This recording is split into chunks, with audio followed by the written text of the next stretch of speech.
a moment ago, 30 minutes ago, I was going to the bathroom. Now, there's a guy that works here who has a reputation, works early hours like us, and he has a reputation for coming in and heading directly to the toilet.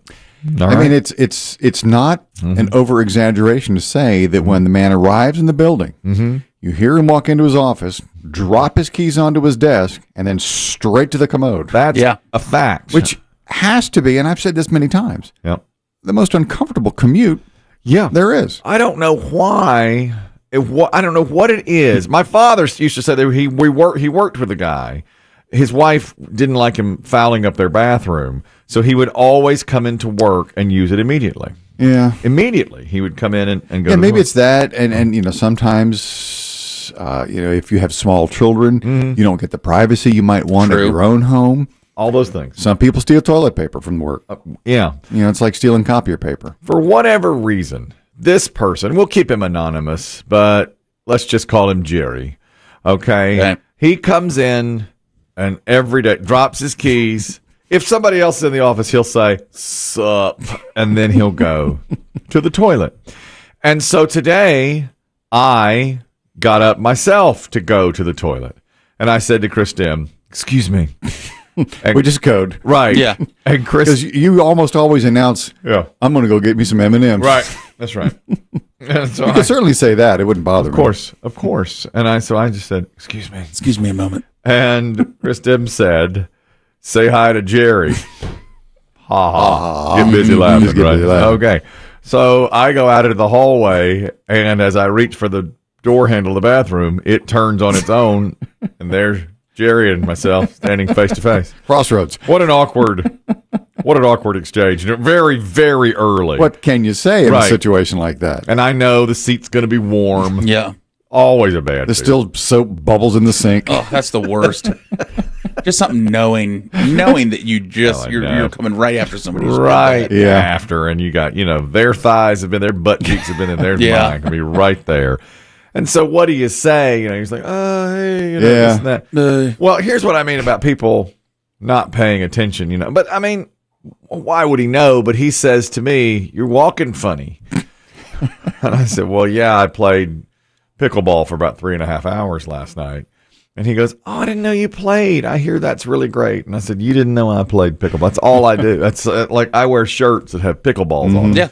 Yeah. But we don't know those things. That's why when the slogan was used yesterday, "Get busy laughing," and I expected a big team outside the door to say, "Focus groups already say." Yeah, we're going to get it up on billboards ASAP. We don't pay attention. It's just those things go by. And it's amazing what, the people with whom you work, you spend most of your time with. That's right. How little you know about them. That's right. How little you really know. I don't know when anybody drives. Chris Timm's always like, "Oh, there's Joe." It's like, "How do you know?" Yeah. Well, there's his Bronco. I don't know what he drives. And I never know. Chris Timm pays more attention. He's much better at that. Really, really sees things. Well, did you pass the test this morning of your surroundings? I'm sorry. When you came into the room? In here? In this room? In this room. Is there something? I guess not, because I don't. You didn't. I don't see any new door wrap. Oh, there's a new door wrap. Yep. Yes. Did we have an old door wrap? Oh. Yes and yes. It's they only covered one side. Oh, okay. All Maybe they'll do the inside part. Oh, okay. That's nice. You walk right past it. I don't. You literally put your hand on it. I don't notice surrounding. Exactly. I'm tunnel vision. I'm focused. That's it. Focused. I'm just on the world. I'd go with tunnel vision. I wouldn't say focused. I'm total focus. Because you're never focused on the job at hand. Your mind's elsewhere. Wait a minute now. You and I said yesterday, we're raising the level of our play. Remember yesterday at this time? Yeah. And I think at the end of this program, people said, yeah, this was the day. I got several emails saying, thank you. This was the day. I had guys, I thought they were going to come up to me last night at pickleball. And several came up and said, "I heard something you all were talking about today." And I assumed it would be get busy laughing. But you know what it was? That everybody, two things, and several guys came up to me and said, "I was listening today and heard you talk about semen salad." Yeah, that one stuck around. When people say that to you, you're like, "Oh yeah, okay," and then they want to ask questions about semen salad. A guy had gone to a Red Robin, if you missed this.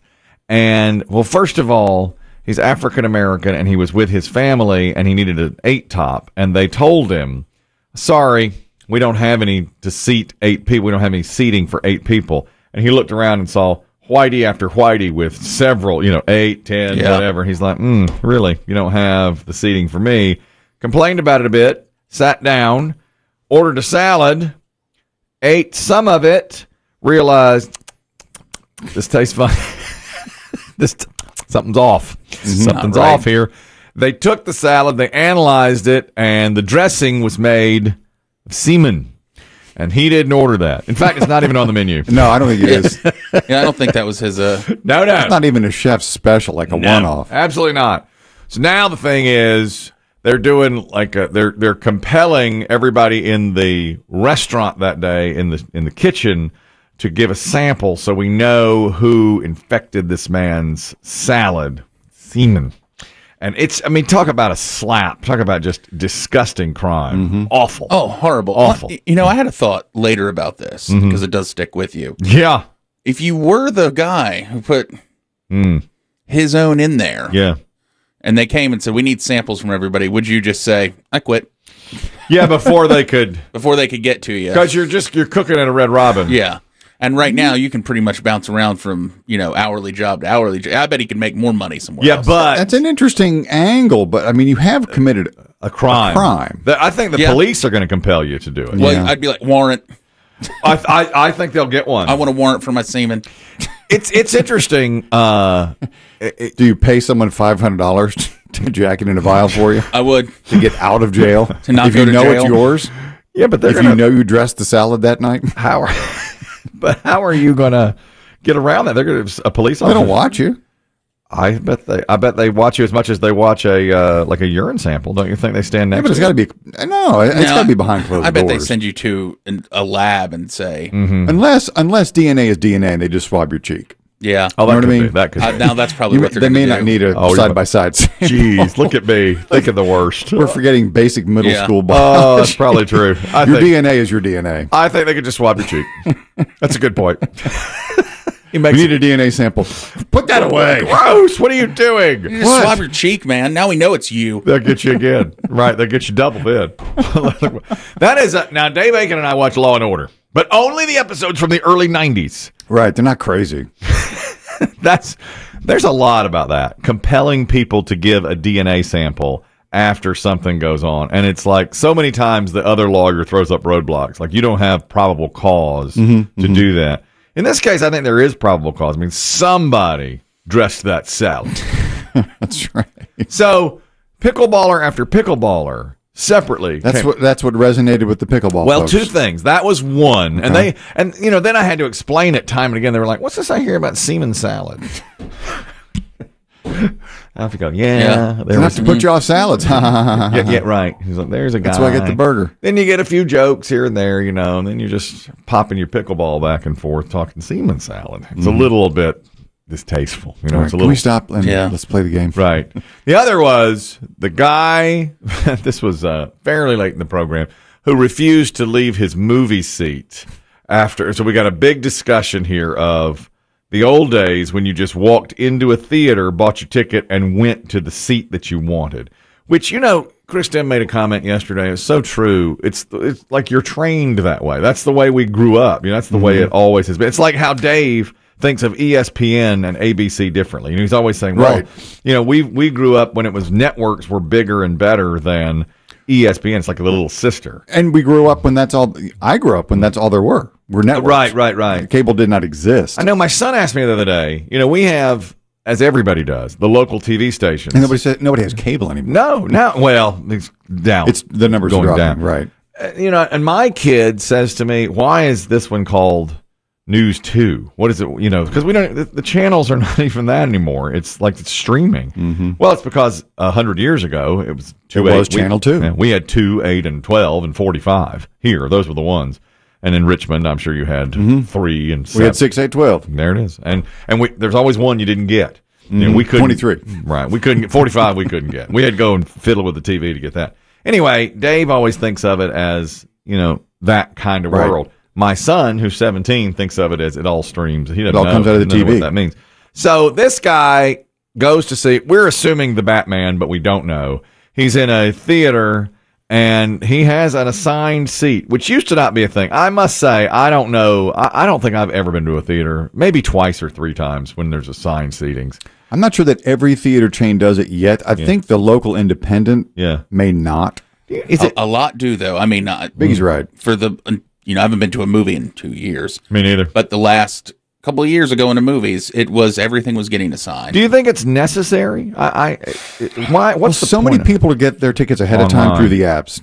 But even if you get the tickets, you don't have to assign. You can just show up with your ticket. Yeah. I don't really know why they started doing that. Yeah, I mean, was there any point? I don't know if it's a security thing or who knows what it is. And maybe it caused less fights. But were we fighting over movies? I mean, people would put their coats or something there, to hold seats. Well, this guy was in a seat. Well, it really started when they had the reclining chairs. That's when it all blew up. But the assignment, they all recline. I bet it was in popular movies like the Batman, where somebody would go in and sit down and say, well, these 8 are taken. You could put a hat and a coat and your keys on down the line. And others are saying, no. God, I always hated that. I always hated being the one that had to wait in the theater. The seat saver? Oh, yeah. Oh, yeah. It's a lot of pressure. Yeah, especially on pressure. You go with a group and it's like, all right, these 6 are ours. Now, the rest of us will go get snacks. You 2 stay. It's like, oh, no. And everybody's walking around looking like these. Can we sit there? No. You're taken. You can't see seats. The monitor. Well, this guy was in a seat which was assigned, but he's the old school, and he didn't realize that it was an assigned seat, and he sat there, and they kept proving to him, look, it says your seat on your ticket. You have to go to that seat. You're welcome to go to that seat. And he says, I don't think so. I pay my money. I have a right to sit in your seat. Correct? Yes, that's my not, seat. That's not your seat. How can you tell it's not my seat? Because your ticket has your seat number on it. Whatever. And this will be the last time that I come to this imagined theater. All right, I paid my money. Great. Does anybody please here think it doesn't matter where you sit? It's not assigned seating. It is. Go sit in your own seat. Right there. When the other theater goers get it actually is. Yeah, it's assigned. And another thing, Chris Demm says, there's only like 2 people working at the theater these days. And they have both of them down there talking to this guy because now a woman comes in and says, sir, you're really bothering the other people now. I'm not going to. Then I'm going to ask you to leave. You did, like 4 or 5 times. At this point, you are disrupting the show for these fine folks. We're going to ask you to leave. We'll get you a refund, though. I want more than just a refund. Okay. Can I get a drink? Now he's bargaining. Yeah. And he's got no hand. No, I know. And they agree to it. They're like, okay, all right, we'll get you a drink. In the lobby. Fine. And then I won't come back. Okay. Ever. And I'm going to make sure everybody knows about it. Okay. Goodbye, everyone. Enjoy your movie. That's it. Let's all go to the lobby. Goodbye, everyone. Yeah. I'm going to enjoy my Pepsi. I want to On drink. the house. I shall drink it in front of the theater and never darken its doors again. Yeah, the threat Enjoy the Batman. What a winner. the threat of never coming back is so useless. Yeah. I was like, I'm never coming back. All right. Okay. And I think there is a moment even, because he's probably my age, feeble, doesn't understand this modern world, right? Where you can say it's literally printed on your ticket and he goes, whatever. Yeah. Oh, that's and I think that's when just a slight glimmer of, am I the asshole? I know. And I've been in that position before where you're wrong, but you're too far into it now. You can't back down now. You just go, get your drink, cut your losses. See, I could see this being you, Chris Me, Kelly. yeah. You wouldn't take it that far, but I know how you work, and you would get this assigned seat, and having to pick an assigned seat would bother you. I don't like that. You'd get in the theater, and you'd be like, you know what? Mm-hmm. I like sitting in 8 better than I like sitting in 7. I'm sitting 8. Right, yeah. But if they came and said, you got to get up, you'd go, all right. Okay. Well, my mother, the one time I ever saw her really make a stink, we went to a college basketball game. It was probably the first time I ever went to the basketball game. And we sat on the wrong row by accident and got there early. Mm-hmm. And here came probably 20 minutes later a family of 3 or 4, and they looked at their ticket, they looked at our seats, and they came over to us and said, "I think you're in our seat." And my mother uncharacteristically said, "I don't think so." And I thought, uh-oh. I was only like 12 years old. And she's like, well, we bought these seats. These are our seats, this and that. And so they went away.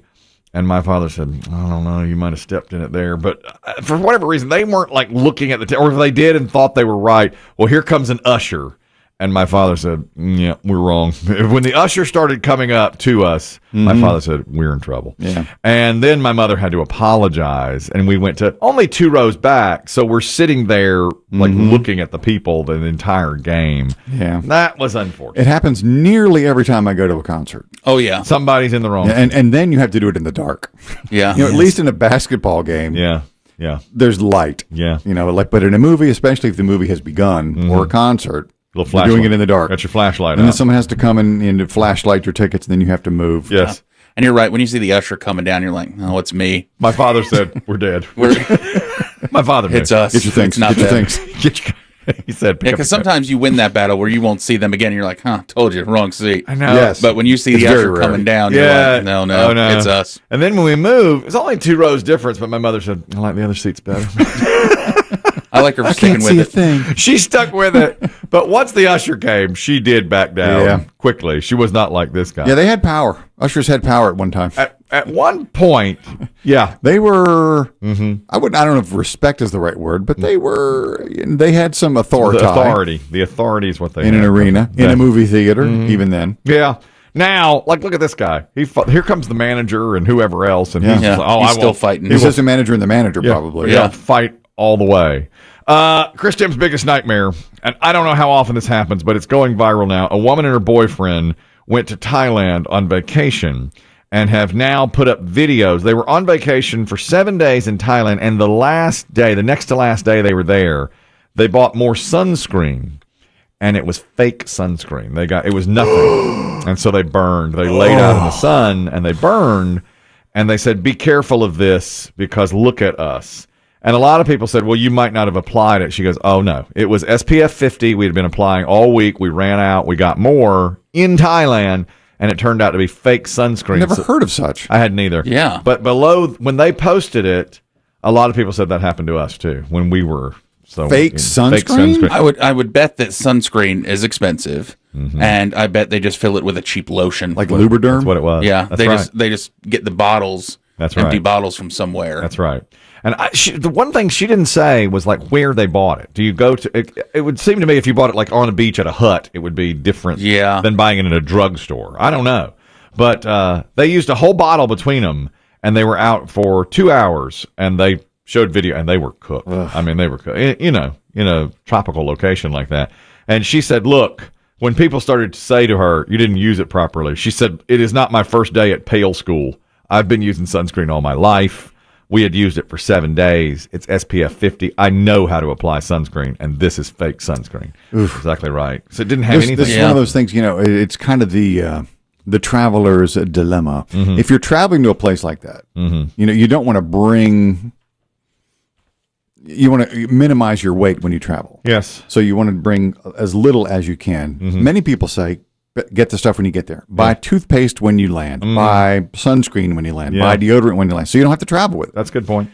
And that's what you got burned. Because otherwise, if you bring your own sunscreen, then it's probably too big going to the That's right. The carry-on. That's right. You got to check it, and then you're at risk of losing your bag. What are you supposed to do? My wife had a harrowing experience where they took away her sunscreen on the way home from somewhere. Too many ounces. And she bowed up. My God. And From somewhere. Yeah. You only go one place. Yeah, we flew. Oh, Disney. It was a Disney. Yeah. You only go one place. That's right. Sorry. Until next month. Sorry. Hello, Dolly. Oh, Dollywood. The Yes. countdown is on. We're It off is. to Dollywood in less than a month. How many days y'all doing? 4 days. Woo! Yeah, we're excited. A couple of days in Dollywood, then a couple of days, Gatlinburg. Yeah. The Crime Museum. They have a big Titanic museum there. We're going to that too. We're very interested in You this. can touch the ice. I will. I told my wife I'm touching the ice again. That's really exciting. This is what an iceberg feels like. That's what ice feels like. We're doing that. We've already got that plan too. They closed one of the Are rides. the kids going with you? Well, yeah. To all the attractions? We haven't really parsed that out yet, but I think they will. I know my daughter will be interested in the Titanic exhibit. Oh, yeah. They closed one of these rides. You probably saw that kid. It's a tragic story. Teenager died in Florida on one of those rides that drops you. Nightmare. Awful. And he was only 14. He was 340 pounds, and they said he shouldn't have been on the ride. He was too big for the ride. Initially, the reports were that he was not as big. Mm-hmm. And I read this morning that he'd been turned away from other rides because of his size. That's right. So I don't know if they felt bad for the kid. I know. But what a horrible ending. Oh, it's terrible. They said the max ride weight was like 287. He's 340. Yeah, and he apparently was already being recruited by colleges for football, that he was a football standout. And I believe it. 6'5", 340 at age 14. Such a tragedy. So they closed the thing at Dollywood that's a similar ride. Yeah. And Kristen was saying, do you think the ride operators just felt bad, like not wanting to turn him away, not wanting to hurt his feelings? 2 rides had already turned him away. The parents are saying these ride operators were inexperienced, didn't know what they were doing. There's going to be a big lawsuit on that. Well, there's of course. Did the thing close on him? I don't think it latched all the way properly. There's a grainy photo of the kid, right as the ride's getting ready to go up, and his armrest does not, to me, look as down as the others. Like, they used to say, being a bigger person, when I could ride roller coasters, they'd be like, we got to get 3 clicks on him. Like going to Carowinds. They said that to you. Yeah, they'd say, we got to get 3 clicks. If he didn't click 3 times, he's not going. Did you ever click twice? Oh, yeah. Yeah, there was, I forget what it was, but I was like, that's it. And I was like, get me off. Do the walk of shame. Yeah, I went off. But you better that. Yeah. And the Thunder Road catastrophe. But, yeah. Now, Thunder Road I could do because I would sit down. It's a good one. With a bar. Lap bar, fine. Yeah. But when I had to come over. Thing? Yeah. And the one thing about this ride that really shocked me too, it doesn't look like there was ever a seatbelt kind of clasp that went as like an extra. Mm-hmm. They kind of used to clip in the middle. Do both, yeah. Yeah, and I've seen the entire video, the unedited video, and I'll tell you, the ride operators, they do seem a little, when he falls, they're a little befuddled on what to do. And suddenly you hear people screaming, going, call an ambulance. Yeah. And they're mostly just kind of wandering over to the kid like, what do we do? Yeah, that's what they said. They were too young and too inexperienced to do that ride. Well, you remember what happened. What was I on? Scooby-Doo. When I was too big, but I was riding with my children, and they came over, and they didn't. I get 3 clicks. I couldn't. I got 1 click, and the teenager came over and pushed on it for all his might. 2 of them were like pushing, and finally it went clink, and they were Send it. Go. Send it. I'd have been letting me off. The whole ride, I was just, please keep me in here.